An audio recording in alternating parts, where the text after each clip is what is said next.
welcome to this panel on Syria. I have the job to try to create a lively discussion within the next hour.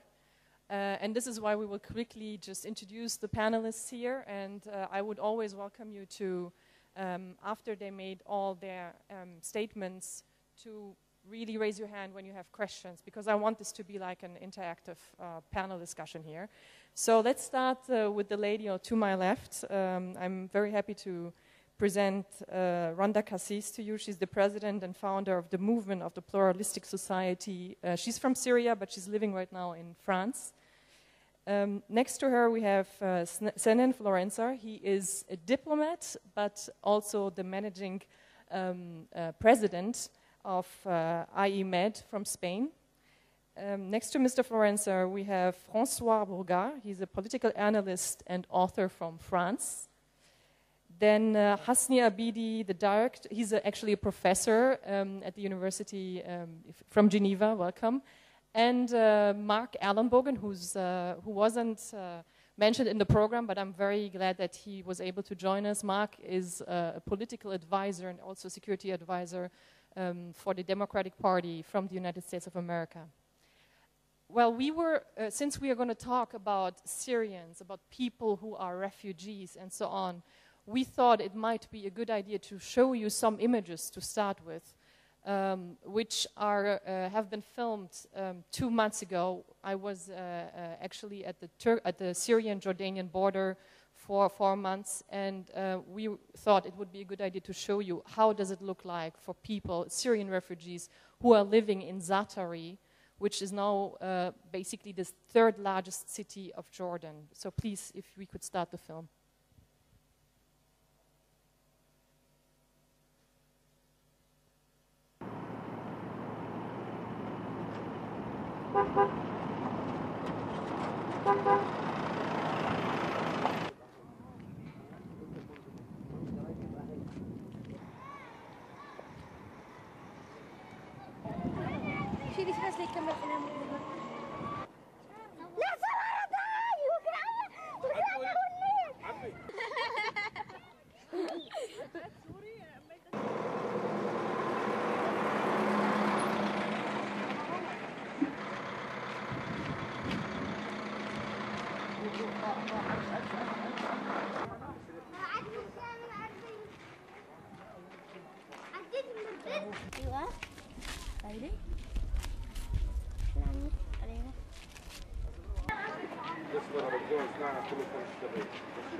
الثورة السورية مما دفع نتناول قهوتنا على الصباح وبنشوف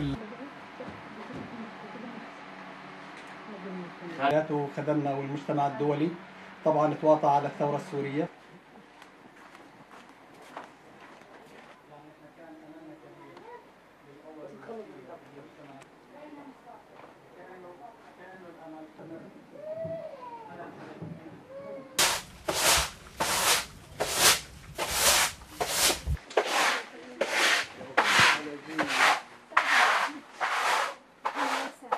انبسطنا وزعلنا بالضربة، انبسطنا وزعلنا.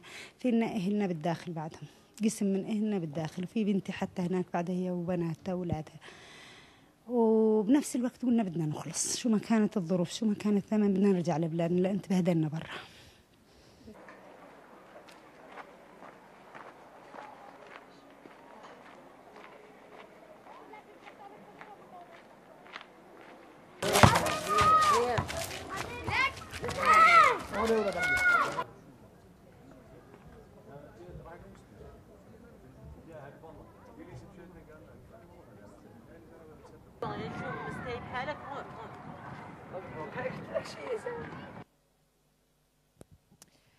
Thank you very much. Just to give you a couple of numbers here, there are 120,000 people living in this refugee camp. 60,000 are children under 18 years old, and only approximately 15,000 out of these 60,000 are able to go and visit the school. Ms. Cassis, you are from Syria. What do you feel when you see these kind of images?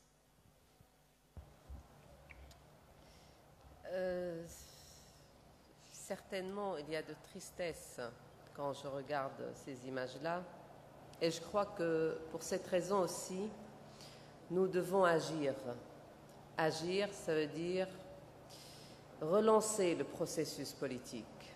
Je me rappelle très bien, sur cette tribune-là, il y a un an, j'étais ici, il y avait un autre Syrien qui était de la coalition nationale syrienne, qui voulait, ou plutôt qui poussait et qui était pour l'armement. Et je me rappelle très bien, il y a un an, je l'ai dit, il n'y aura pas de solution militaire. Et voilà, nous avons perdu un an. Nous avons plus de victimes, plus de destruction et plus de réfugiés. Alors, pour alléger la souffrance du peuple syrien, je crois que le seul moyen aujourd'hui, c'est de relancer ce processus politique et soutenir la conférence de Genève II.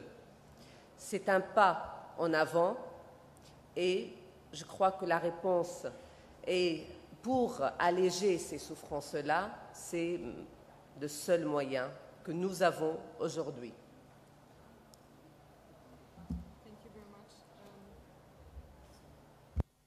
Thank you very much.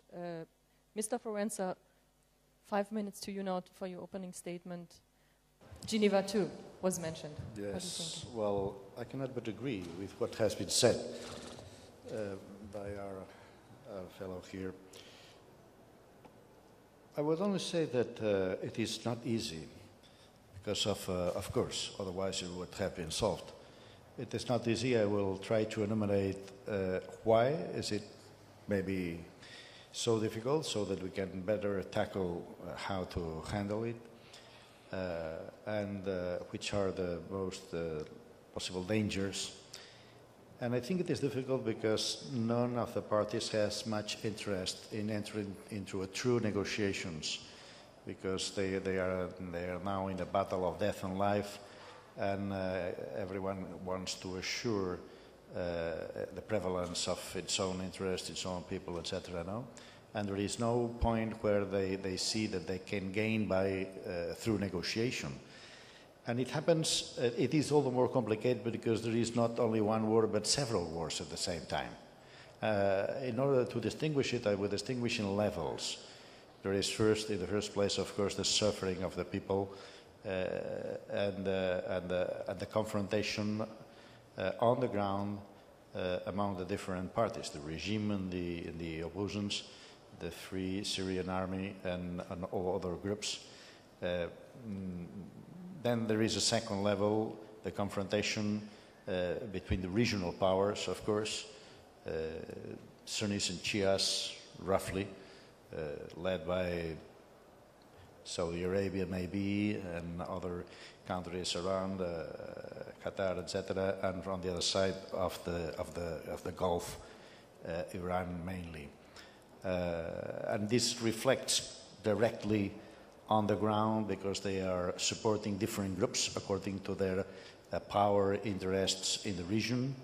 And then there are the superpowers, so to say, members of the Social Security, the Security Council of the UN, Russia and China supporting the regime, the United States and the European countries supporting the opposition. Even at that level, even though that has been an agreement to avoid the danger of the chemical weapons, finally this issue has led to to victory. Yes, I'll finish. The victory of the regime and the diplomatic victory of Russia mainly, and we have a danger of aggravation, of radicalization, and we have a danger of fragmentation of a country, a Libanization, each one of the factions controlling part of the territory, and then that would go I hope not, but that might go through ethnic cleansing, each one controlling one part of the country. In order to avoid them, I think that we can put some pressure for this political course of things, and mainly the United States and Europe can put some pressure right now that they want to negotiate with Iran, and then the others who are financing the radicals, the states of the Gulf, mainly Saudi Arabia and Qatar, they should finance through the institutions co-participated and not finance the radical groups. Thank you. Thank you very much. You already mentioned some of the points we will discuss also further on. But François Burga, for all those of you who don't speak Arabic, I asked this woman, this was actually recorded during the time when there was still the plan of maybe attacking Syria or not after the whole chemical weapons discussion. And one of the reasons this woman said, actually, she just, they just want to finish the whole thing. They want to go home. They're fed up. And one of the reasons was that some of these people reported that in these kind of refugee camps, you had a lot of radicalization going on. The situation of women is very bad. You have a lot of recruiting ground there. And I know this is one of the things you're focusing on also in your work. How do you see the situation in Syria from the security point of view, or also in such refugee camps? Thank you so much for allowing me to be here. Allow me to go back before getting to the point, just summarizing my understanding of why the tragedy that the Syrians live is so long. And allow me, by the way, to switch to French. Why not? Je pense qu'il y a plus de gens peut-être qui sont intuitivement branchés en langue française. Pourquoi la tragédie syrienne est-elle si longue et si dure, alors qu'elle a commencé sur une base qui était relativement claire, universelle? Je l'ai vécu, j'y étais, j'y ai presque participé, ou moi j'ai observé, qui était une démarche protestataire, démocratique, universelle, transconfessionnelle, réunissant les gens de toutes les appartenances à la Syrie. La première des raisons qui a fait déraper le printemps syrien, c'est une cause structurelle, conjoncturelle et structurelle à toute la région arabe, c'est que lorsqu'on ouvre la boîte de Pandore de l'expression libre des sociétés dans cette région du monde, il apparaît, que ça nous plaise ou que ça ne nous plaise pas, des majorités ou en tout cas des forces politiques qui sont liées à l'islam politique.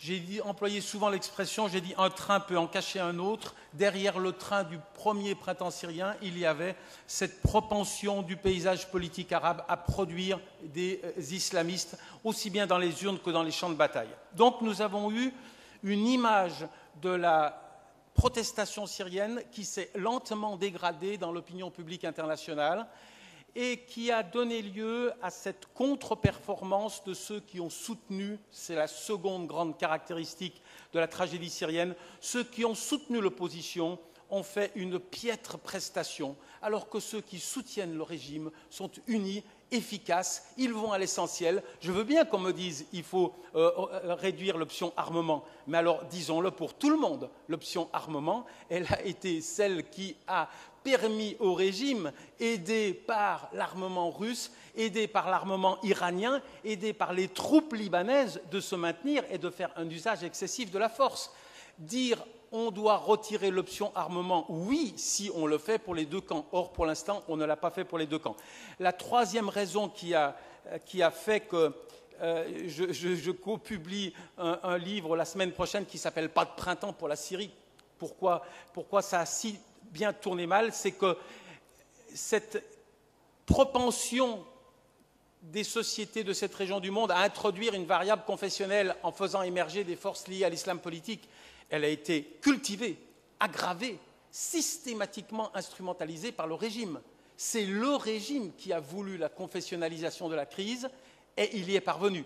Il y est parvenu à l'échelle interne et il y est parvenu de façon très subtile, de façon très efficace, à l'échelon régional, en exportant les données de la crise sur une base politique. Poutine se fiche des Syriens, mais Poutine a bien envie de contrarier Obama.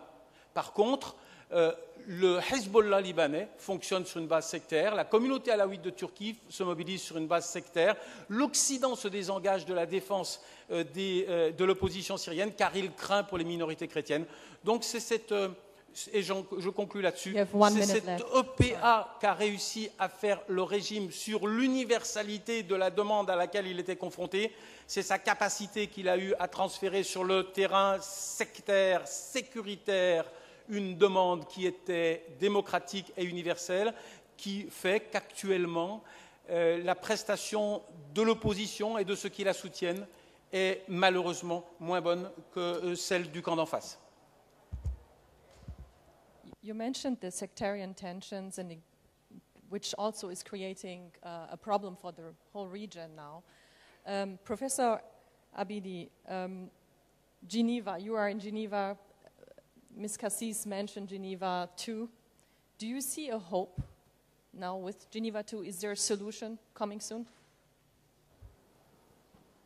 Merci. Je suis moi aussi heureux d'être encore une fois ici à Tanger pour les MEDES qui constitue pour moi une opportunité très intéressante pour évoquer et accompagner les évolutions dans le monde arabe et aussi dans le monde, et avec bien sûr un regard que j'espère différent. Je suis citoyen genevois, mais je ne vais pas faire la promotion de Genève. Je ne vois pas comment Genève 2 va faire la différence, alors que la doctrine ou la référence essentielle de Genève 2 est Genève 1, avec ses 6 points intéressants. Qu'est-ce qui a changé pour que Genève 2 constitue plutôt un élan d'espoir pour les Syriens? J'ai fini par comprendre que, je pense, et j'espère me tromper, que la crise syrienne arrange beaucoup de monde, surtout les grands acteurs. La crise syrienne, finalement, c'est l'occasion d'épuiser tout le monde, d'épuiser le régime syrien, d'épuiser une opposition, en tout cas considérée par les Occidentaux comme une opposition néfaste, religieuse, d'épuiser le Hezbollah, mais aussi d'épuiser l'allié de la Syrie, de Hezbollah, à savoir les Iraniens. Donc finalement, pourquoi se précipiter à trouver une solution à une crise qui ne change pas grand-chose dans les dimensions régionales et dans, bien sûr, ces relations entre les États-Unis et les Américains? Je crois qu'on va s'acheminer plutôt vers un statu quo. Nous avons des échéances importantes. Le démantèlement de réseaux chimiques de la Syrie, 6 mois. Donc le régime a été réhabilité avec brio, encore 6 mois. Et nous avons aussi les prochaines élections en Syrie. Donc je ne vois pas dans l'expérience, en tout cas dans les expériences historiques, un processus politique aboutir avec cette équation ni vainqueur ni vaincu. On négocie quand on sait qu'on est vaincu, mais on ne négocie pas quand on sait qu'on a encore des réserves et qu'on a encore des cartes et qu'on ne peut encore résister. Voilà le dilemme aujourd'hui de la communauté internationale, c'est comment ramener les deux parties à parler. Et si vous permettez, je parlerai bien sûr d'un point. Se focaliser sur Genève 2, c'est comme se focaliser sur le programme chimique et l'armement chimique du régime syrien. La question, elle est claire. La question, est-ce que le régime syrien est prêt à une transition pour le bien des Syriens sans la présence d'un symbole d'un régime, je ne dirais pas le régime, je ne dirais pas la communauté, mais d'un homme où on sait sa participation dans la transition politique souhaitée par les Syriens, elle est beaucoup plus négative que positive. Est-ce qu'il y a une conscience? Est-ce que cette fois-ci les Russes vont convaincre leurs alliés d'abandonner la partie dans Genève 2?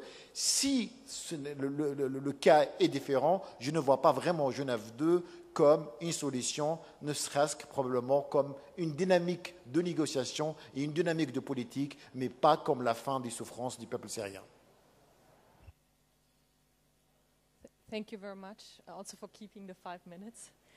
Mark Ellenbogen, well, the United States, the superpower, has been mentioned several times now during these statements, and one of the statements of these refugees was actually based on the red line of President Obama, and one was wondering back then how many red lines do the United States have.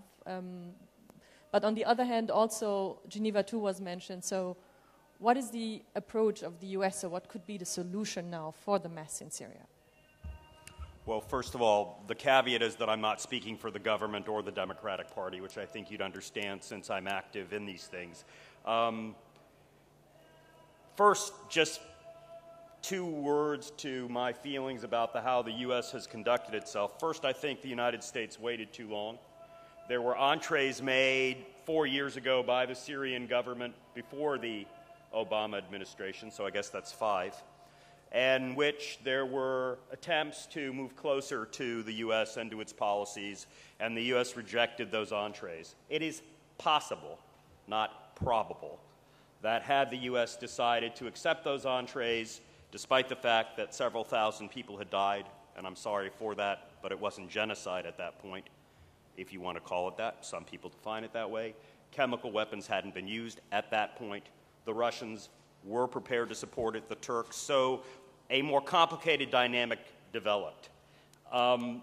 Red lines. Well, I think you know, Suad, that red lines and green lines and orange lines and whatever lines are crossed back and forth many times. So probably one should have used a different terminology instead of the word red line, but it was used, and I guess the answer is, of course, the U.S. was forced by the Russians after it declared that, and was in fact planning, and in the stages of planning, military operations to step back after the Russians treated the United States like students against a grand Russian chess master. And in playing their politics the way they did, the U.S. was forced to retreat, unfortunately, from my perspective. I think I agree that Geneva II is complicated because basically what are you talking about? People talk about the opposition. The opposition is 50 independent groups, many of whom disagree with each other, even amongst each other. So how are you going to have a negotiation when you're trying to figure out whom you're going to negotiate with? Whether the Syrian regime is ready for a positive transition, that was your question. I think there are people in the regime who want a positive transition, and I even think Assad wants one. Of course, he'd also like several billions of dollars to take away when he's forced to leave. So the question becomes, how do you find that balance? 6 areas that are of worry in Syria. The political process, what happens? Do you have a kind of an Arab Spring, like our colleague talked about, and then the result is that you have less democratization. Human problems, you saw the photos, it's horrendous. And I know, because I'm formerly German, how many Syrians have already come to Germany and to other countries. And we're not talking about 100, we're talking about thousands, tens of thousands, and not the poor classes, doctors, lawyers, teachers, and so on. Infrastructure, water supply, energy grids, roads have made Syria move from basically being a first world country to being a fifth world country. Who's going to pay for that? Probably the United States, whether that's right or wrong, with some support of the European Union. You have 2 minutes left, Mark. Thank you. Then sustainability. How do you sustain Syria afterwards? I don't have an answer to that question yet. How do you balance human rights and security? That is the photos we saw with women and children leaving, who are normally, unfortunately, the greatest casualties of conflicts, and balance that with the security interests of the region and even the United States, if I may speak as a U.S. representative. And then the future. Does that actually stabilize Syria? And I'm not sure. Thank you, Suad. Well, thank you very much. Once more, please, I want to encourage you to also interact. We have half an hour left, unfortunately, only. But I know that Mrs. Cassis wanted to answer some of the statements. Please go ahead. Thank you. Nous pourrons bien sûr rester des heures et des heures en analysant ce qui se passe actuellement en Syrie et pourquoi la révolte est devenue après, s'est transformée en guerre civile. D'abord, c'était une révolte pacifique, nous sommes bien d'accord. Après, c'est transformé, ou plutôt, il y a eu la militarisation de cette révolte, que pour moi, c'était vraiment une erreur majeure. Et puis après, nous avons eu une guerre civile. Oui, certainement que le régime a bien instrumentalisé les minorités, certainement que le régime profite de cette guerre civile pour rester, oui, nous sommes d'accord. Et nous pourrons rester des heures et des heures en discutant. Mais pendant, il faut se rappeler qu'il y a des victimes qui meurent en Syrie pendant. Il faut être concret. C'est quoi l'alternative? C'est ça la seule question que j'aimerais bien savoir. Et j'aimerais bien aussi que ceux qui sont contre le processus politique, qu'ils nous disent exactement c'est quoi l'alternative. C'est quoi? L'armement? Nous sommes bien d'accord, et aucun pays, de toute façon, dans ce monde, croit que la révolte va vraiment gagner militairement. Pourquoi? Pour plusieurs raisons. D'abord, l'ASL, qui s'appelle l'Armée syrienne libre, n'est pas vraiment une armée structurée, et ça fait 1 an et demi qu'on le dit, que ce n'est pas vraiment une armée structurée. Il y a des brigades aujourd'hui, des brigades qui sont plus radicales que les autres.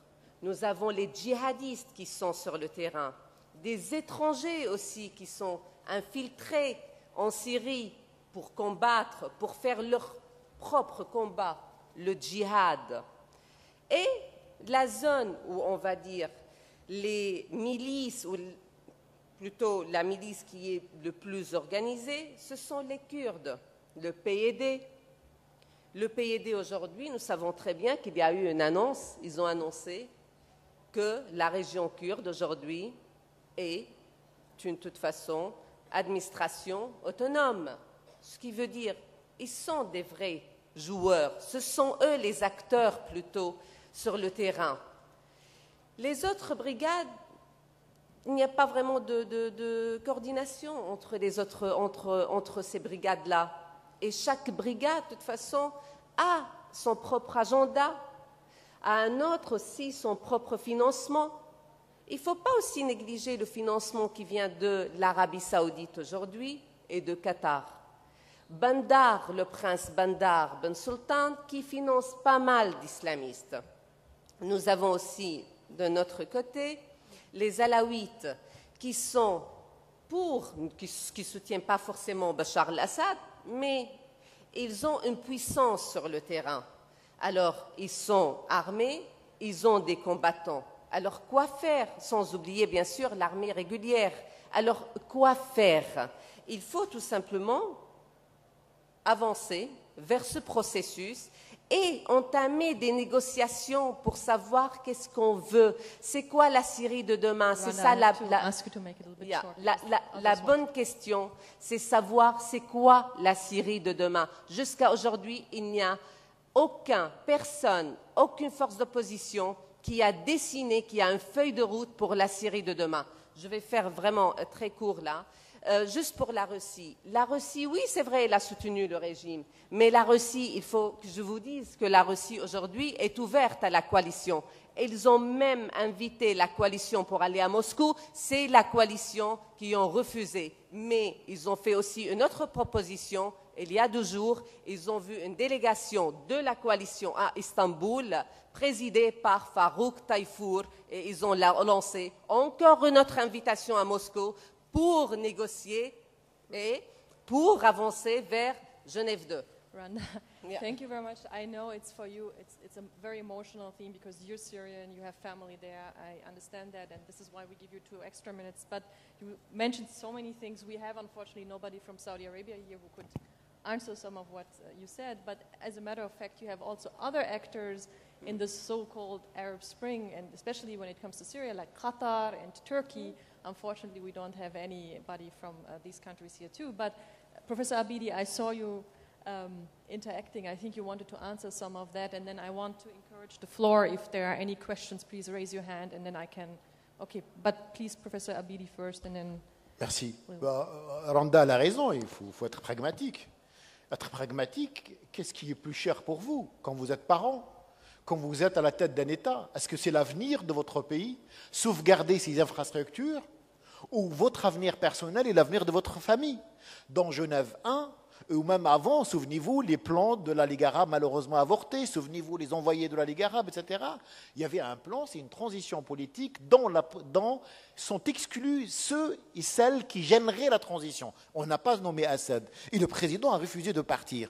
Ce n'est pas d'un départ pour la personne de l'Assad, mais pour dire, à un moment donné, il faut réfléchir pour dire, est-ce que c'est l'avenir de mon pays qui vaut le plus cher ou c'est mon avenir à moi? Donc l'alternative Charanda, elle existe. Elle est là. C'est de dire, oui, dans 6 mois, de 5 mois, je partirai avec, bien sûr, ce qu'on appelle, d'ailleurs, les Américains ont utilisé le mot, une sortie sécurisée. Donc c'est ça. Quand on parle de l'opposition, quand on parle de djihadisation, du groupuscule, etc., quand vous êtes bombardé quotidiennement, sillonné tous les jours, et quand vous ne recevrez pas de l'aide, les Américains vous promettent quelque chose, et le lendemain, ils ne le font pas. Et les Européens, moi-même, je deviendrai djihadiste. Oui, moi, pour défendre mon quartier, défendre ma famille, je suis prêt à aller prendre les armes où elles se trouvent, prendre l'argent où il se trouve pour défendre, parce que c'est devenu une histoire de vie ou de mort. Hayat ou maut. Donc, il y a une chose importante. Moi, je fais confiance aux Syriens.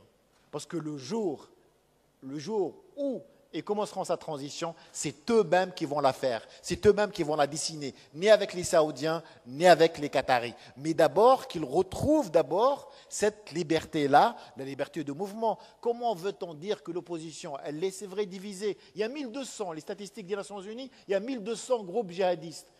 C'est un pays où l'opposition était interdite. C'est un pays où pour soutenir le président et le régime, il faut une autorisation. Comment voulez-vous, au bout de 24 mois, on parle d'une opposition à la suédoise? Mais il est impossible. Donc c'est pourquoi un des avantages de cet avantage de cette transition, c'est que probablement on va assister à la naissance, la véritable naissance d'une véritable opposition. Et Randa, vous en faites partie de cette opposition qui, grâce justement à ce Parlement, elle existe. Sorry. I'm sorry. I would like to invite just each of the other 3 panelists to make a short statement, 1 minute, because I could see that you wanted to react, and then I would like to open the floor for questions. Thank you very much. Oui, et malheureusement, aujourd'hui, on voit comme la plus probable, disons, à la fois une espèce de irakisation et de libanisation de la Syrie. Dans le sens qu'il y a la zone des Kurdes qui devient plus ou moins à son aise, à sa guise, avec son armement, avec son autonomie, etc. Il y a la zone à la côte nord de la Syrie des Alaouites qui est avec les quartiers centraux de la capitale, qui sont sous contrôle alaouite, soutenus à son tour par l'Iran et les autres groupes chiites.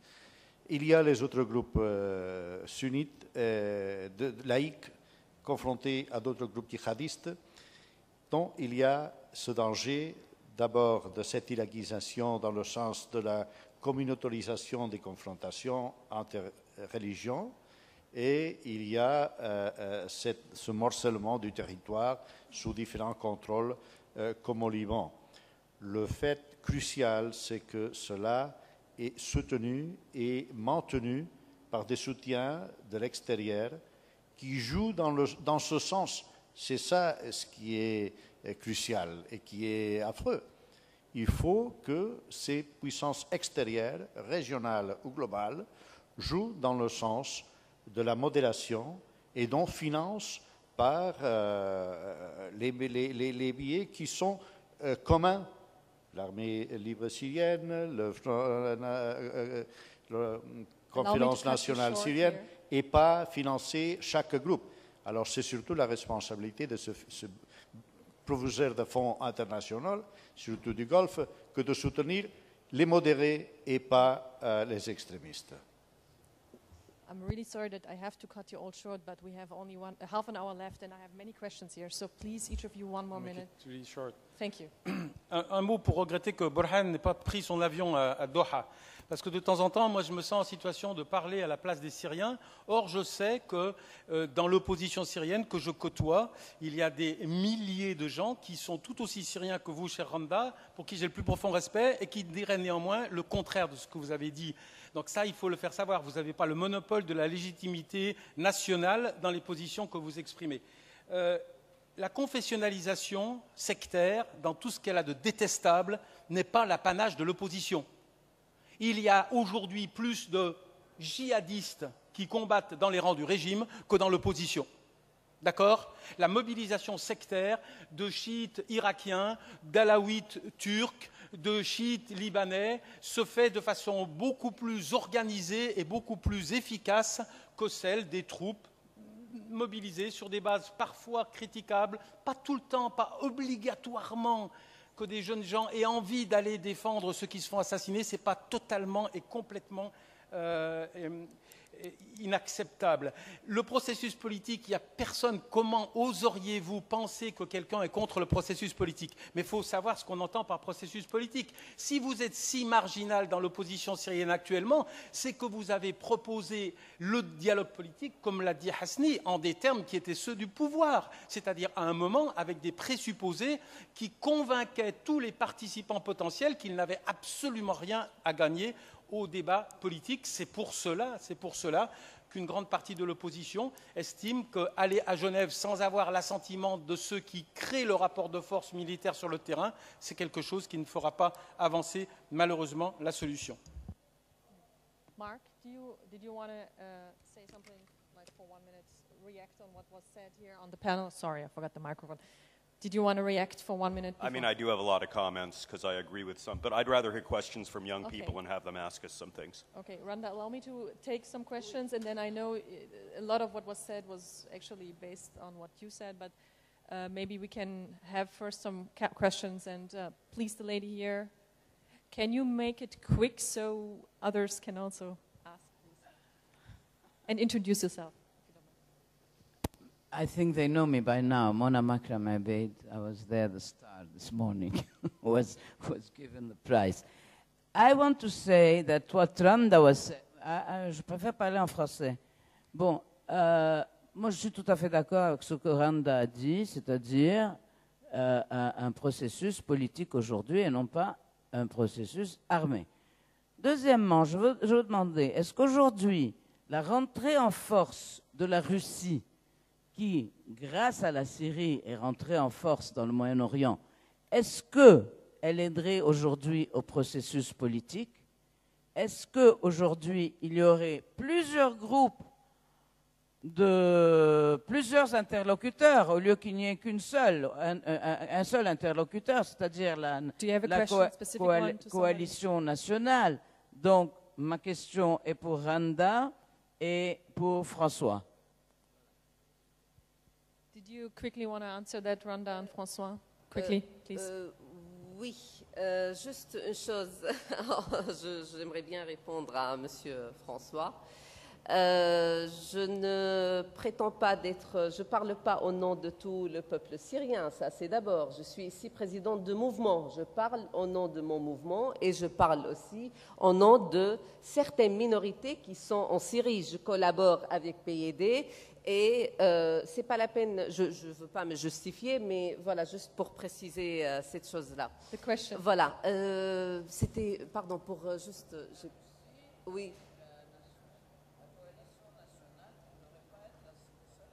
Oui, tout à fait. Moi, je crois que la grave erreur, en fait, et c'était de la France, de la part de la France, à vrai dire, qu'elle a reconnu la coalition nationale syrienne comme un seul interlocuteur. Pourquoi? Parce que d'abord, elle ne représente pas toutes les forces d'opposition qui sont à l'intérieur ou à l'étranger de la Syrie. Deuxièmement, elle est loin de représenter tout le peuple syrien. Il faut savoir que le peuple syrien, quand même, est composé de plusieurs composantes. Il y a 35% des minorités ethniques et religieuses ou confessionnelles et le reste, il y a bien sûr des sunnites. Il y a une partie des sunnites aussi qui soutiennent le régime. Il faut le dire, ce régime, il a un peu de soutien. Nous sommes tous d'accord pour le départ de Bachar al-Assad à la fin de son mandat. Ça, je ne crois, il n'y a aucun opposant qui veut le maintien ou qui veut vraiment que Bachar al-Assad présidera ou se présentera sera candidat aux prochaines élections. Mais il faut être raisonnable. Je crois que c'est une responsabilité aujourd'hui. Et ceux qui travaillent sur ce dossier-là, il faut qu'ils prennent leurs responsabilités et agir. Je crois que ceux qui sont contre ce processus politique, ce sont quand même, ils sont co-responsables avec le régime. Oui. Alors, la Russie, je crois que la Russie, aujourd'hui, ne veut vraiment une alternative. Ce qu'elle attend aujourd'hui de tous les pays occidentaux, et même de l'opposition syrienne, qui ne peut même pas accepter que la coalition sera vraiment l'alternative de Bachar al-Assad, elle veut pas mal de forces d'opposition, comme le CNCD, comme le PYD, elle parle avec le PYD, elle parle avec des vrais acteurs qui sont sur le terrain. La Russie est pour une solution quand même qui peut contenir beaucoup de forces. Elle ne veut pas écarter la coalition. Randa, I'm sorry, we have to cut it short. Okay. Please, you made your point. I would like to ask you, please, to quickly ask your questions, and I will take 3 or 4 questions and then take them back to the panel. I think it's the best. Please, the gentleman here, and then... Jawad Kardoudi, Institut marocain des relations internationales. D'abord, je regrette que l'Occident a trop tardé pour intervenir. Alors qu'en Libye, il y a eu une intervention rapide qui a fait chuter le régime. Malheureusement, avec les tergiversations de l'Occident, aussi bien des États-Unis, qui ont une responsabilité très importante dans cette affaire, que de l'Europe, on en est arrivé là. Maintenant, je termine.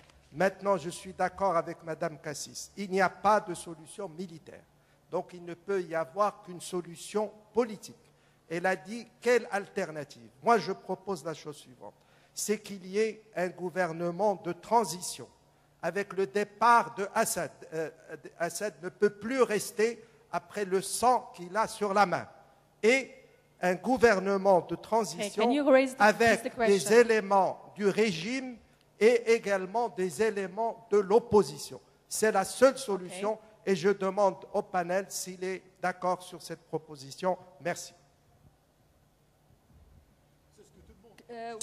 C'est ce que tout le monde demande, parce que c'est notre souhait le plus cher. No, excuse me, Professor. We'll just take some other questions. That's the first question. Do you agree? But I see the young gentleman there, and then I'll get to you one by one. Thank you. Yeah, I saw you. Don't worry. One after the other. Thank you. My name is Adam. I am a student at the preparatory classes of Tangier.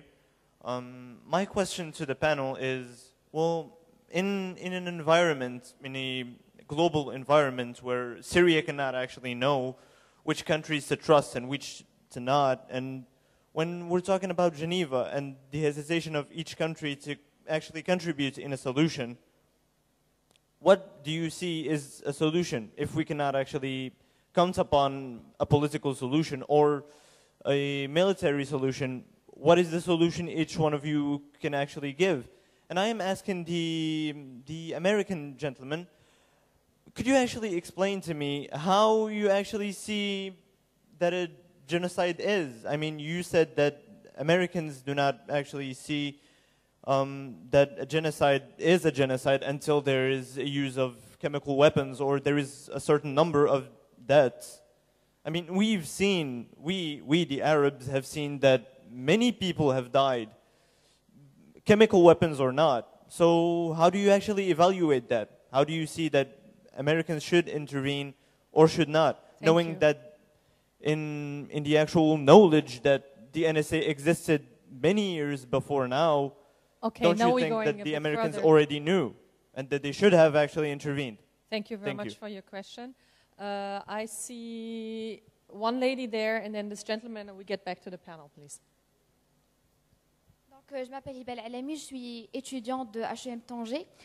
Pour ma question, il porterait sur un thème qui ces derniers temps fait écouler beaucoup d'encre, c'est celui du djihad sexuel. Il s'agit de jeunes filles qui, ayant subi peut-être un lavage de cerveau, s'acheminent vers la Syrie pour s'offrir à plusieurs djihadistes. Donc selon vous, est-ce que ce fléau existe-t-il vraiment? Ou bien se peut-il qu'il ne s'agisse que d'un élément de propagande qui a pris une ampleur trempante, surtout parce que le Da'iya ou bien le Cheikh Mohamed Al-Arifi, auquel on a fait référence en parlant de cette fatwa, avait affirmé que son compte Twitter sur lequel était affiché a été piraté à plusieurs reprises. Donc, quel est votre avis? Thank you very much for the question. And now the gentleman there, please introduce yourself and quickly ask your question.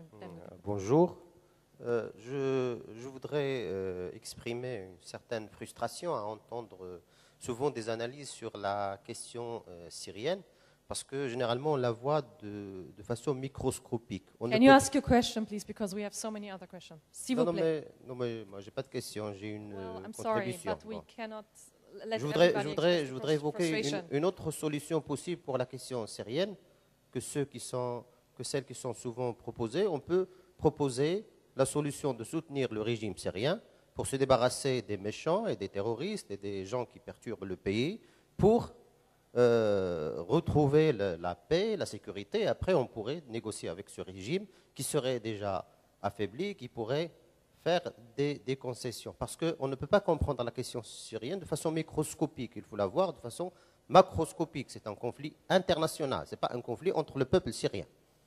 Il y a quelqu'un qui a écrit, un célèbre écrivain français qui a écrit à propos du 11 septembre un livre qui s'appelle L'effroyable imposture. I have to thank you. You made your point. Juste une phrase, juste une phrase et je termine. L'effroyable imposture à propos du 11 septembre. Et on peut dire qu'à propos de ce qu'on dit sur la Syrie et sur le printemps arabe, il s'agit d'une effroyable imposture qu'il faudrait corriger par les intellectuels et les gens qui sont censés analyser les choses. Et je vous remercie. Thank you very much. I give all this question and your comment back to the panel, actually. First of all, the proposal of this gentleman, who would like to quickly answer that, please? C'est ce que tout le monde propose, avoir un gouvernement où tout soit présent. La chose est comment le faire, quels sont les moyens pour y parvenir. Alors je pense que ce qui a changé, c'est qu'avec la mondialisation, il y a en général pas tellement de guerres par procuration commandées par les superpuissances, mais par des puissances régionales dans ce cas-là. Et les gens qui sont en train, supposément, d'aider le peuple syrien, sont en train de jeter plus de gasoline au feu. Les Iraniens qui financent un côté, les gens de l'autre côté du Golfe qui financent les autres. Et tant qu'ils ne cessent pas de faire cela et qu'ils commencent à agir d'une manière constructive et à financer, à soutenir pas les extrémistes, mais les gens qui veulent faire ce que vous dites, il n'y aura pas de solution.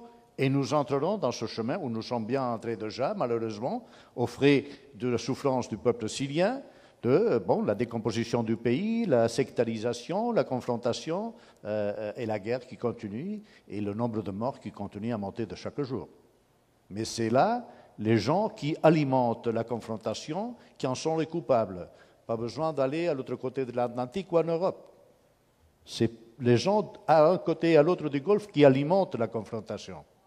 Seulement pour agir sur eux, peut-être, c'est vrai que les superpuissances pourraient conditionner, maintenant qu'il y a des négociations avec l'Iran, de la côté américain ou l'Europe, les forcer, si on peut, à agir autrement, je ne sais pas si on peut, et les gens, la Russie et les autres, la Chine qui soutient le régime, les forcer à avoir une autre État, au moins pas tellement le régime, mais la communauté ou les gens, disons, de l'entourage alawite et de la tradition nationale syrienne. Questions that were asked. Thank you very much. Mark, you were actually, there was the question from the young student who asked you, when do you call a genocide genocide? Well, I don't recall saying that I didn't. I'd like to hear my tape. What I think I said was that genocide wasn't taking place 4 years ago. At least that's what I meant to say.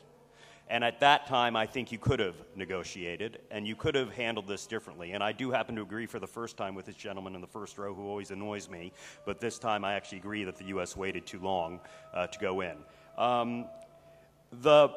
Look, I think, unfortunately, Reza, a solution to Syria has to include Assad, and I'm sorry, I do disagree with you that there isn't nobody in Syria that supports him. I think there are larger groups than we hear publicly. I'm not saying that I agree with that, but I think factually it's more complicated. And whether the U.S. Contributes or not, I'm happy to have other countries, the U.S. government is too, to take the initiative, but I think we should want to contribute, and I don't mean to manipulate, which is the implication, but to help build up water supplies, to help build up hospitals, to help build up schools again, and to build up the infrastructure of the country. So this is basically you're taking on what the gentleman Yes, said. yes, I was trying to address basically- several questions at the same time. To basically supporting Assad and then maybe fight against the bad guys, as he called it. I actually passed this question also on to our other Well, I need to panelists. refine because what I'm saying is I think that you can't just topple a government and then overnight put these things in place. Otherwise, you have chaos like in Iraq and in other places. So no solution without Assad possible. That's what you. In my personal opinion, yes. And our other panelists, would you like to take on some of these questions and what was raised? D'abord sur la question de Jihad al-Nikah, on n'a pas le temps, mais je vous renvoie à une enquête publiée dans Le Monde qui montre pièce par pièce que cette opération a été montée aussi pour des raisons de propagande. Et même le ministre tunisien qui a dit qu'il y avait des candidates, 50 candidates, est revenu sur cette déclaration. Donc, cette opération n'a jamais existé. Le djihad sexuel, des oulémas ont dit qu'il n'a ni base légale, ni base religieuse dans la religion, et il n'a jamais existé réellement. Mais c'était une opération d'ailleurs de relations publiques qui a superbement bien marché. Donc prenez garde un petit peu de ce genre d'informations. Deuxième élément, je voulais dire, Reda Dargham, elle le dit très bien dans un journal, la Russie c'est très important. Dans une confession à un diplomate arabe qui recevait Poutine, il lui dit en arabe يعني لن أشكر بما فيه الكفاية هذا الولد الذي أتى بالعالم كله إلى مكتبي. Je ne remercierai jamais ce petit garçon, en parlant de Bachar, qui m'a fait venir le monde entier dans mon bureau. Ce qui a rendu complexe la crise syrienne, c'est les interventions régionales et internationales. Je suis tout à fait d'accord. Qui a commencé par une révolution, vous l'avez dit Randa, pacifique, et qui a été réprimée dans le sang. Et quand une balle qui part en direction du peuple, c'est fini, on a d'autres antécédents. Et je terminerai pour dire une chose qui est, à mon avis, très importante. Pourquoi tout le temps, difficile de dire qui sont les méchants et qui sont les gentils. Nous n'avons pas de quelque chose pour dire voilà les méchants et voilà les gentils. Pourquoi toujours ne pas faire confiance au peuple? Est-ce que ce matin a été dit, on a parlé de cette imposture, que même si Thierry Messon ne fait pas partie de mes références, est-ce que les problèmes économiques et politiques conjoncturels du monde arabe depuis les années 60 et les années 70 ne sont pas suffisants pour déclencher ces soulèvements, qu'il fallait attendre un complot ou d'autres réseaux pour le faire manipuler? C'est exactement comme les événements de 11 septembre. Un journaliste justement qui croit, comme vous, cher monsieur, comme Thierry Messon, il a dit c'est pas possible, le 11 septembre, c'est pas si kamikaze parce que c'est super bien organisé pour être fait par des Arabes. Le monde arabe est capable, il est arrivé à une impasse. Donc on cesse de dire que le soulèvement est un soulèvement imposé. Il s'agit à un moment donné historique. Let's stick où to le monde Syria, arabe please, a pris sa Professor, dimension. and then- Donc c'est très important. Il y a des raisons qui rentrent. Je terminerai par un élément pour dire personne n'est contre un processus politique. Personne n'est contre une transition politique douce. Mais il faut la maîtriser, la négociation, dans un pays qui n'a jamais fonctionné par la négociation. Je m'excuse, je So reviens who au can Maroc. handle it? Au Maroc, Who il can y a handle une transition, il y a une tradition de compromis.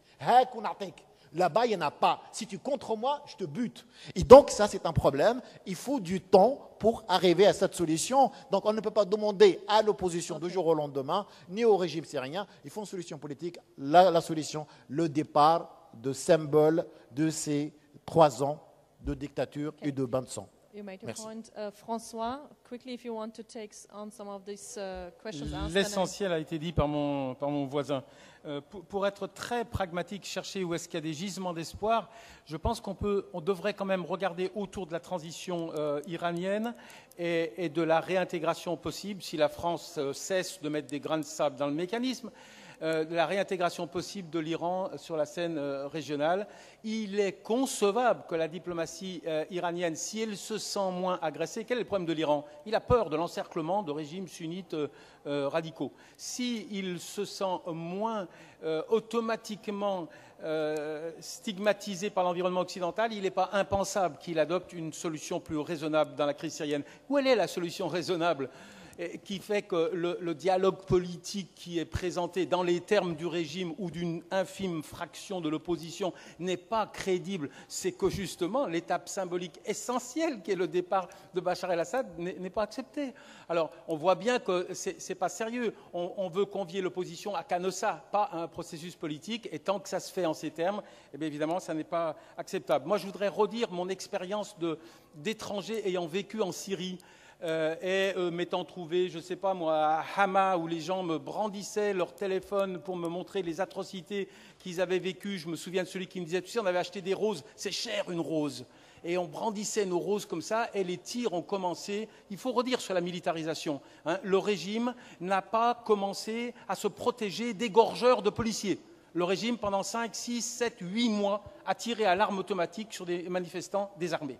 Alors, la militarisation, après, on peut la regretter, mais il faut quand même rappeler dans quelles conditions elle s'est opérée. Donc, moi, je voudrais dire que je fais confiance à la société syrienne. J'ai l'intime conviction que si un processus politique intérieur était possible en Syrie, il ne donnerait pas une majorité à cette frange sectaire qu'on nous brandit, hein, et qui va assassiner les minorités. Et si je devais terminer par une formule un peu brutale, je dirais que les minorités, c'est important. Mais de temps en temps, peut-être un jour, faudrait-il que l'environnement occidental accepte de se soucier du statut de la majorité. Before I let Rhonda answer that, let me just tell you, I also have been to Syria, and I spent quite a lot of time in Lebanon and these refugee camps. What I can tell you is I have seen videos of atrocities done by both sides, and I have seen a lot. I mean, I was in Iraq, in all the other conflict regions, and I've never seen that kind of atrocities ever committed by either side to the other side.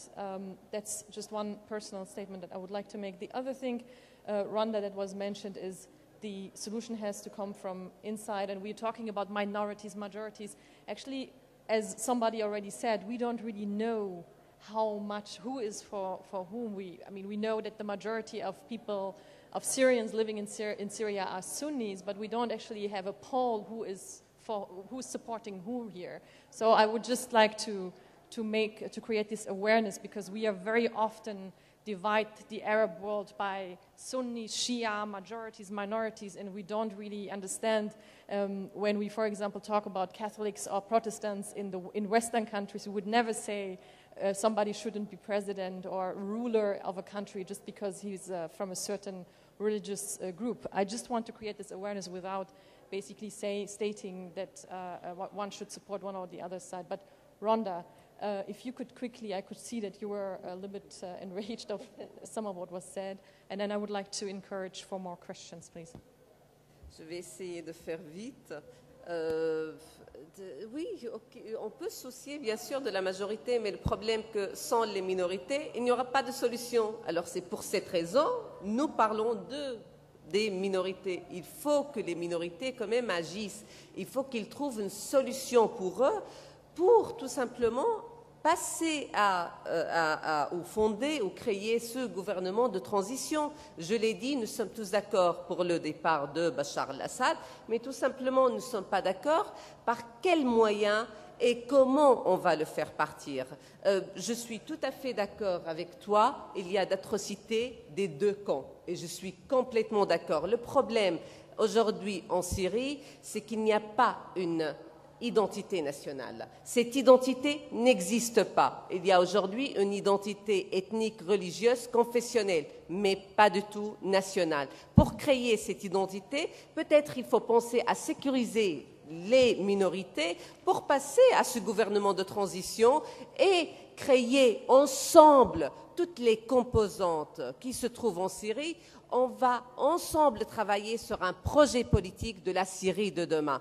Pour moi, ce sera un État fédéral, c'est ça le plus idéal pour la Syrie. Pour d'autres pas, mais il faut quand même se mettre à table. Merci. Thank you very much. Mark, briefly, you wanted to raise something. I'm sorry, Suad, because I've committed myself to go to meet with some students and they've been waiting. I don't know what you're implying about 9/11, but I sort of reject the stupidity of conspiracy theories. I hope that's not what you're saying, and I needed to say that to you. Okay.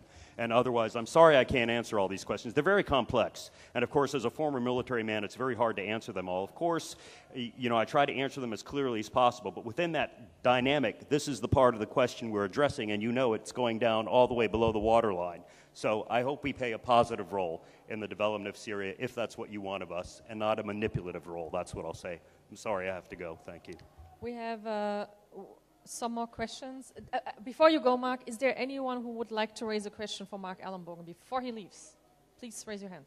Okay, there's one specific question. I'm sorry, Mark. I know you're committed to students. This is a young man too, so please go ahead. So, Reda Yadi from Al Khawaini University.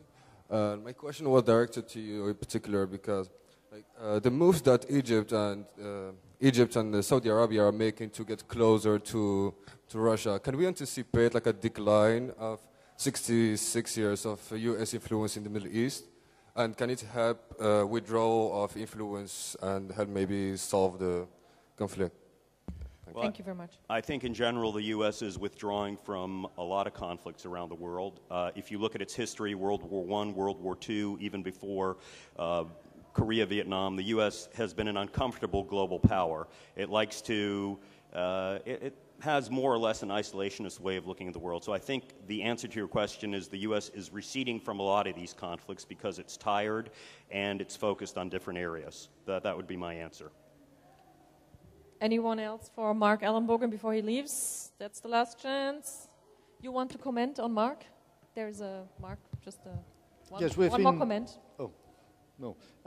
Well, we've been mentioned, myself at least, and most of the others, on international interference in the Syrian process, which is the key, I think, to find the peace, not to fuel the conflict and the radicalization, but on the contrary, to feed the peace builders. But I wanted to mention the fact that Syria has been, not only for centuries, but for millennia, a land of peaceful coexistence and conviviality among different religions. This is why there are so important minorities, probably the most important, except for the case of Lebanon. The Christian minority is there, well, and in Egypt, of course, with its own church. And all these different groups, the tragedy is that all this world, so much mixed, differentiated, and living together, etc., is disappearing. But I think that the pride of its own history, of being the cultural center and historical heart of the Arab history, may help the Syrians to recognize that they have to recover the best of their traditions to build a life together, if the others let them do so. Thanks very much. I guess there's no, okay, Mark, if you have to leave, unfortunately, but thank you very much for participating. Yes, thanks, Mark. There were more questions. I saw some police here, these two gentlemen. Okay, see you. Bonjour à vous tous. Je me présente, Mouad Zaro, étudiant en master spécialisé en management international. Je pose ma question à Madame Randa Kassis. Depuis mars 2011, on a parlé d'une intervention militaire étrangère. Mais, à votre avis, ce qui s'est passé à Al-Ghouta de Damas n'est pas une raison suffisante pour cette intervention? Merci. Thanks. And there was, we'll take maybe 2 or 3 more questions and then we'll get back. There was the gentleman here and then I saw you had a question too. Please. Merci Atem Chabani de la Banque africaine de développement, mais là c'est juste une opinion personnelle, donc je ne parle pas au nom de l'institution. Je voudrais avoir l'avis du panel sur la problématique de la pérennité d'une solution. Je pense que trouver une solution, bien sûr c'est important, mais aussi une solution pérenne.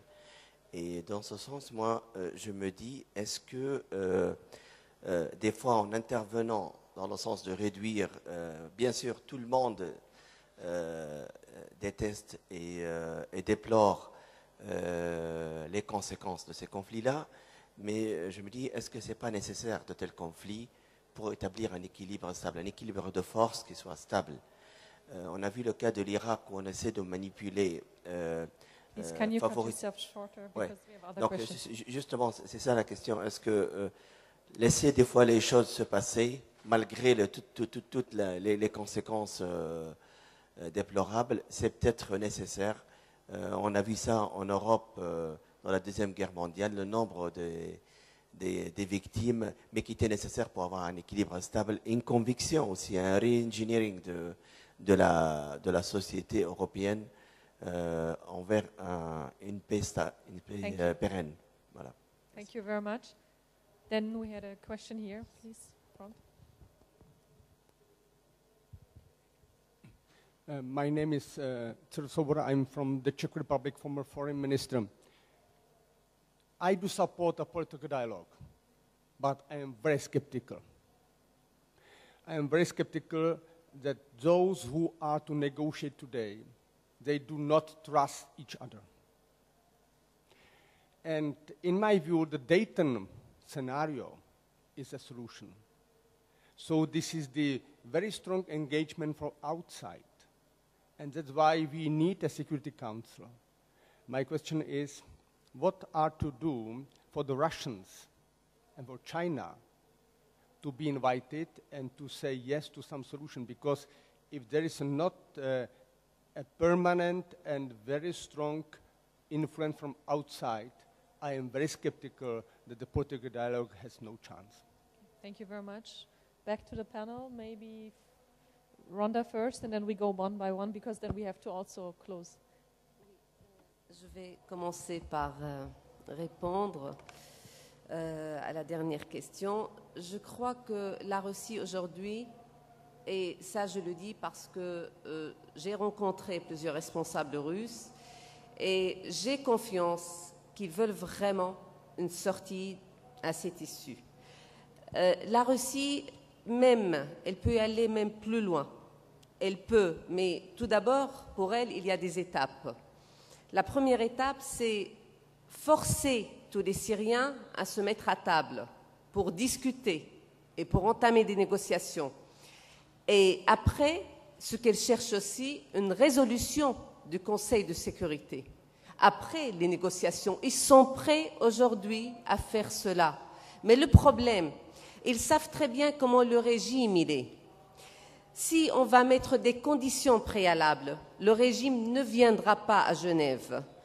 Alors, pas de conditions préalables, ça ne veut pas dire qu'il n'y aura pas de conditions après. Mais il faut tout simplement forcer tous les Syriens à se parler. C'est ça ce que nous devons vraiment faire. Après, le régime, il ne faut pas oublier aussi une chose, que le régime est en train de gagner aujourd'hui sur le terrain. Ce que pour l'autre question, l'équilibre des forces, il n'y aura pas d'équilibre des forces malheureusement.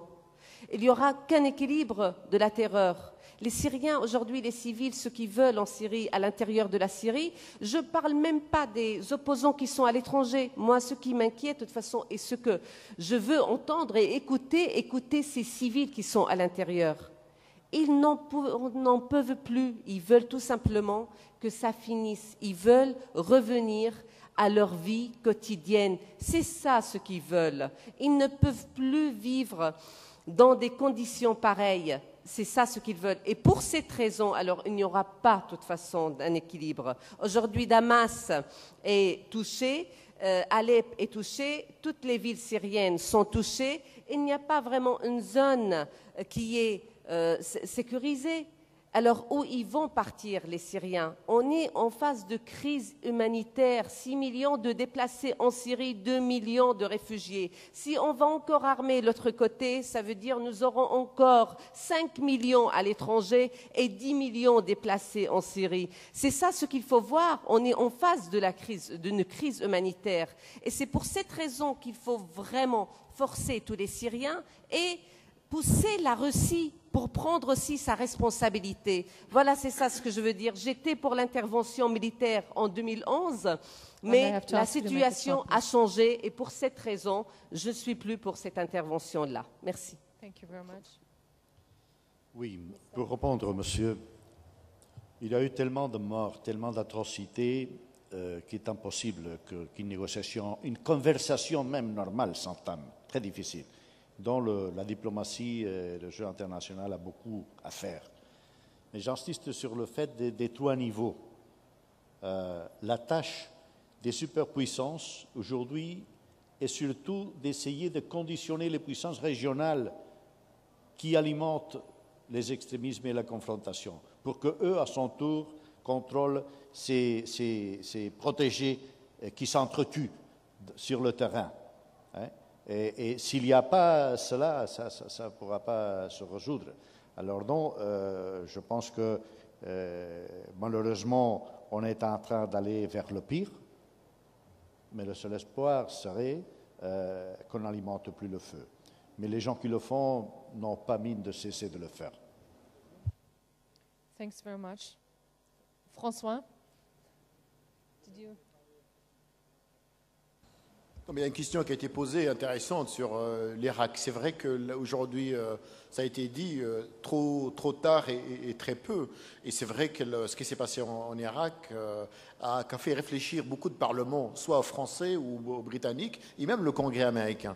Et je me souviens de la une du journal The Guardian, qui est très intéressante, qui disait « Le Parlement a voté contre la guerre, pas en Syrie, mais en Irak, c'est-à-dire pour punir un petit peu les mensonges de Tony Blair. » Donc je suis d'accord avec vous. Aujourd'hui, on est dans une situation presque, c'est vrai que bloquée.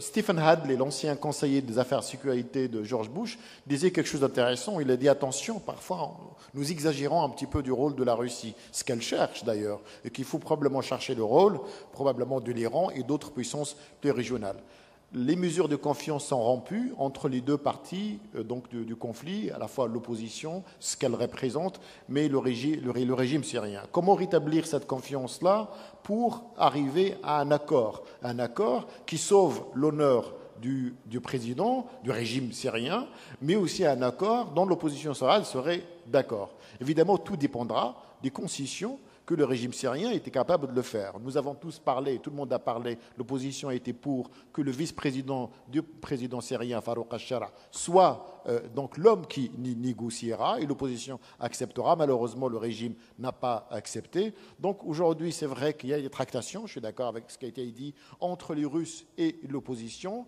mais je dirais que il n'est pas, en tout cas aujourd'hui, il n'est pas dans l'intérêt ni des Russes, ni des Américains à forcer la main au régime syrien, ni à l'opposition syrienne, tout simplement parce que la situation n'est pas encore propice à une solution politique. Et je crains fort que le statu quo, que les souffrances humaines vont encore se prolonger au-delà probablement de 6 mois, c'est-à-dire donner encore un répit au régime, mais aussi probablement rallonger encore les souffrances, parce que Randall a raison, il n'y a pas aujourd'hui l'équilibre de force, et il est plutôt en faveur du régime. Et on va à Genève négocier sur quoi?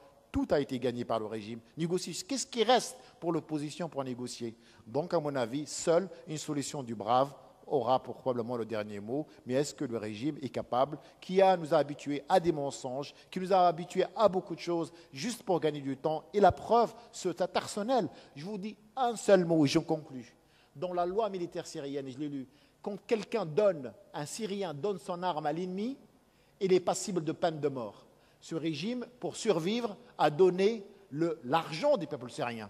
Quoi qu'on dise avec l'armement chimique, mais c'est quand même la propriété du peuple syrien. C'est une arme de dissuasion face à Israël. Il l'a donnée parce que c'était aussi pour gagner du temps, bien sûr avec les Russes qui ont manœuvré. Donc, comment peut-on faire confiance à un régime qui est prêt à tout pour rester, pour demeurer? Toute la question reste là et personne n'a une solution, même l'Akhbar Ibrahimi, à rétablir la confiance entre ces deux parties. Je crois qu'une des deux parties doit disparaître ou laisser la place à quelqu'un d'autre. Je vous remercie. Thank you very much, Professor Abidi. We are unfortunately reached the end of the session. I would like to give Randa the last word here by just asking you one last question, because you're the only one here who's Syrian, and of course it's for you a different kind of discussion than for any of us. If Geneva II, maybe in 2 sentences, if Geneva II does not succeed, what do you see, how do you see the situation in Syria happening? What is going to happen in Syria for the next time? Malheureusement, ce ne sera pas un bon signe, parce que ce qui veut dire que la guerre, on va prolonger encore cette guerre civile, il y aura encore des morts, des victimes, de destruction. Le régime peut tenir 5, 6 ans, 7 ans, malheureusement. Alors, franchement, moi, ce que je veux, nous devons, si nous parlons de droit ou de la moralité, eh ben, nous devons vraiment travailler pour faire réussir Genève 2. Il n'y a que cette sortie-là, pour sortir de cette impasse, de ce tunnel. Nous n'avons que le processus politique, malheureusement. Thank you very much. Thank you all for participating in the discussion. I know it was a difficult task to discuss Syria or to find solutions in 1 hour and 15 minutes. And thank you for participating. So I guess it's time for lunch. Merci.